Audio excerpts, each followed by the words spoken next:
Hi guys. So I was inspired to talk about 24-hour fasting today because, as you guys probably have noticed if you follow me, my social media presence on my Instagram and Facebook is literally just what I'm doing, and then I get a million questions about what it is I'm doing. So here's just an explanation of some things I was talking about today. So for me, I woke up this morning at 3:30 expecting to board a flight that was going to connect me through first San Jose, then Las Vegas, and then eventually Philly. Well, I didn't get to Philly. My Philly flight was canceled. I didn't get to Las Vegas. Then they're going to send me back. My luggage went to Chicago. It was a whole hot mess. And I was just like, I'll just stay in Vegas. There's no point in flying back to Portland just to start this whole itinerary over tomorrow. My sister's having a baby soon in Philly. So she's having a baby this week at the end. And baby is tucked inside, fine and cozy, and nothing's happening. So I wasn't in a big rush. So I'm in Vegas. Wasn't expecting that. Had to pay for my own room. And was kind of tiffed about that. And then they lost my luggage. So I'm like really tiffed about that. So I'm here and I'm like, well, you know what's awesome? Being in Vegas is freaking expensive. And we got married here and it was really, really fun. But I wasn't expecting to have like a midweek selfie vacay in Vegas. Not really budget friendly. But I was like, you know what? I'm totally rocking my fasting right now. And I love fasting Monday through Friday. Actually, probably will love fasting through weekends too. I just haven't been able to do it because people want to do stuff and you don't want to be an inconvenience to them or whatever. That's all my stuff, right? So Monday through Friday fasting has been awesome. I've gotten to 24 hours, finally. And I kind of struggled at the beginning of my keto journey because I didn't know if I was going to be able to do that. I don't know if I could not eat for 24 hours. It's like, that sounds really crazy to me because I'm a carbohydrate addict for sure. Hi Christy, hi Emma, hi Mandy. So what I want to talk to you guys about today was 6 tips.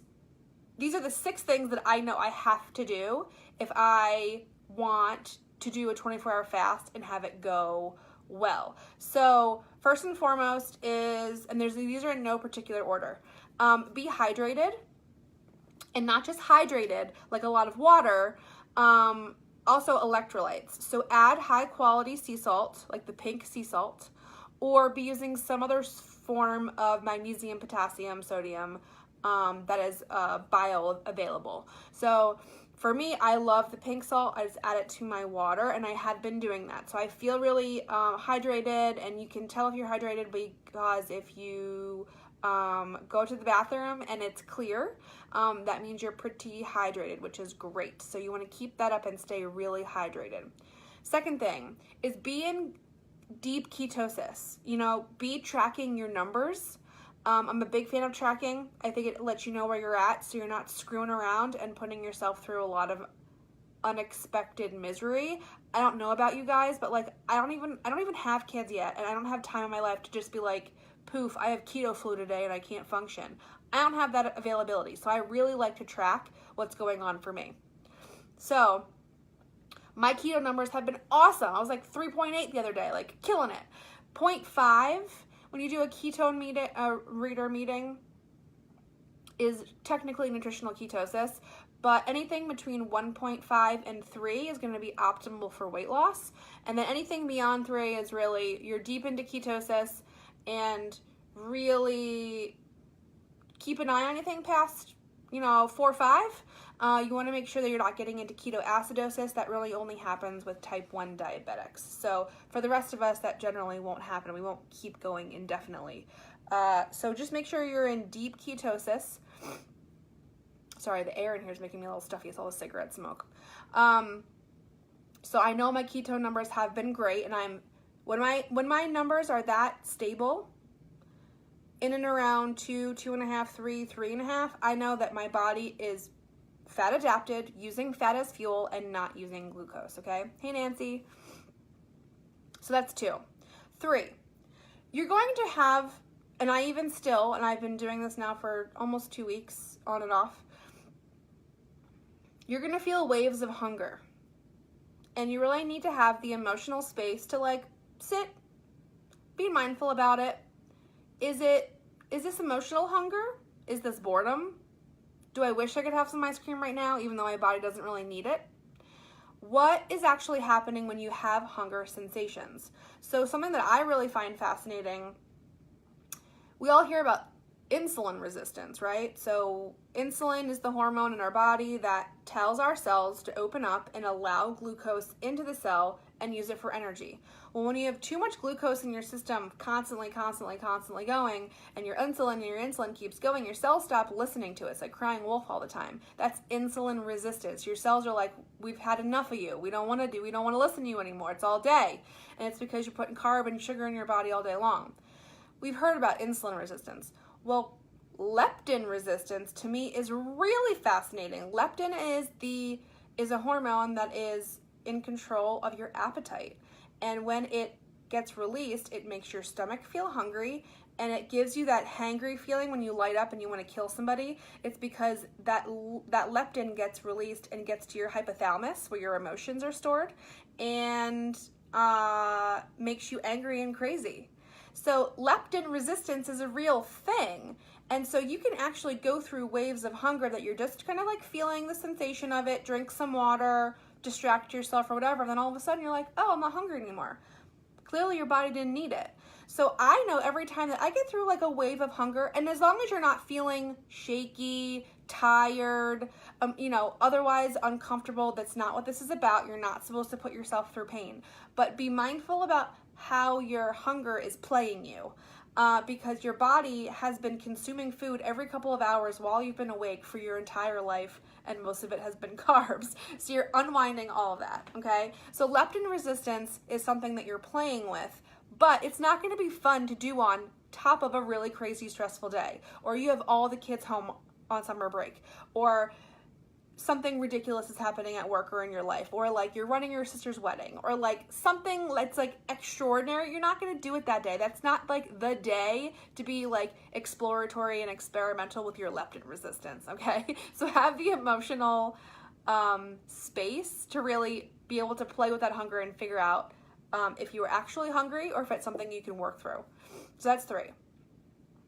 4, your version of fasting, and everyone's going to disagree about what fasting is. And the 2 main philosophies that I kind of pay attention to with fasting is if you're doing it for weight loss, or if you're doing it for autophagy, or however you choose to say it. Autophagy is basically the self-cleaning oven feature of your cell. So it will help clear out damaged DNA. It will repair itself. It will regenerate itself just because you're taking a break from eating. And by not spending so much time breaking down food, your body's energy can go spend time repairing and regenerating damaged cells, which cause disease, right? So a lot of people do fasting for these autophagy reasons. And some of us are just doing it for insulin resistance, leptin resistance, weight loss, all of the digestive and the blood sugar components. So for me, what I do is I've been doing 18 or 24-hour fasting, but I usually do have a kind of fatty coffee in the morning. And what I do is I have a regular coffee, I take 1 tablespoon of butter, not too much, and 1 tablespoon of MCT, again, not too much. This isn't supposed to be some 500 calorie thing. Again, this is my version of fasting. I like a little bit of something in my stomach. MCT oil specifically has a great function. It's a C8. You just want the caprylic acid chains of MCT, medium chain triglyceride. It goes straight to your liver and starts creating ketones. So even though there's no carbohydrate in it whatsoever, it goes straight to the liver and pumps out energy for you. So I always feel really great in the morning by doing it. I feel like there's something kind of just like covering my stomach, coating my stomach when I wake up. So I really like having a fatty coffee in the morning. Some people will tell you a true fast is no calories. If you want the autophagy benefits, you're going to do no calories when you're fasting. Totally fine. And it really depends on what your goal is, okay? If you guys want to study more about fasting, Dr. Fung is an expert in that, and I have his complete guide to fasting book at home in the bookshelf, and it's an entire book worth of information, okay? So that is 1, 2, 3, 4 tips. Number 5 is be mindful when it's time to come out of a fast, especially the longer it's been. be really gentle. Last week I was like really excited to eat all my calories for the day, and I eat it really fast, and then I was like super tired. So don't do that. Today I was a bit more mindful, and I was like excited to eat. I was like excited to like sit down at a restaurant because I'm in Vegas, right? And I didn't know what I was gonna eat. So I was super excited to sit down and like get food and whatever. But like because of the waiting process of the food and it was coming in courses, I had to eat a little bit slower, which was totally fine. So I had some water, I added some salt to my water. So I had some water. I had a little bit of a salad, which is nice because there's, it was mostly romaine lettuce, which is really, watery, water fiber filled. And then I kind of hopped into an omelet that I got and a piece of salmon that I got. And so I probably ate that over the course of like a nice 45 minutes, which was awesome because I love the ceremony. I mean, some people don't. Some people think I'm crazy. I love eating out alone. I love it so much. I love people watching, love kicking back. I love like reading a book or doing work or like being mindless on my phone or whatever it is. I love eating out and the process of it in the ceremony. It's just like my special time that I can do what I want, eat what I want, take my time, not have to talk to people. It's great. It's an introvert's dream. So I love the whole process of it. So be careful as you come out of your fast, especially the longer it's been. A lot of people who do like 3-day fasts, which you can also do, eventually, same deal, build up to it, will do bone broth first to kind of get their body back into a process where they can get ready to break down food, okay? And then the last one is work up to 24 hours. So right now, if you haven't done no fasting, do a 12-hour on, 12-hour off. So if you eat your breakfast at 7 a.m. and that's your habit, make sure that you're done eating dinner by 7 p.m. Okay? Do that for a couple days. And maybe that's really unusual for you. Maybe you're eating like from 6 a.m. to 9 p.m. or 10 p.m. and that's a really bad habit you want to break. That's step 1 towards your 24-hour fasting, okay?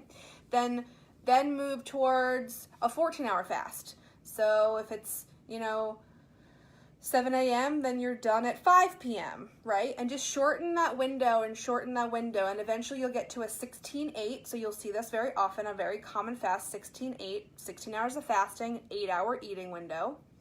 And then eventually you can get to that 18-hour, you can get to that 20-hour, 22, 24. After I hit 18 a couple times, I was like, I can totally do 24. I got this. This was like easy.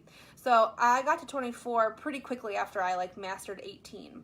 And I also use an app called Zero, very basic app, no fancy features. You hit start fast, stop fast, and it just like tracks the last week and that's it.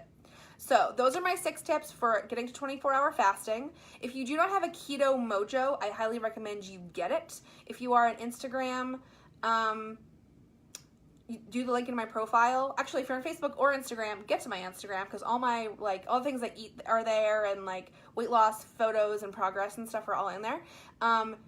In the link, you'll get the 15% off your Keto Mojo. I can't live without my Keto Mojo telling me where my ketone levels are, and that's how I get to make all these great decisions about when I want to fast and how I'm doing and all that great stuff. So I highly recommend you getting a blood ketone meter and not screwing around with the breath and the urine strips. It's a huge waste of time. So good luck with your fasting, and I'll see you guys soon. Bye.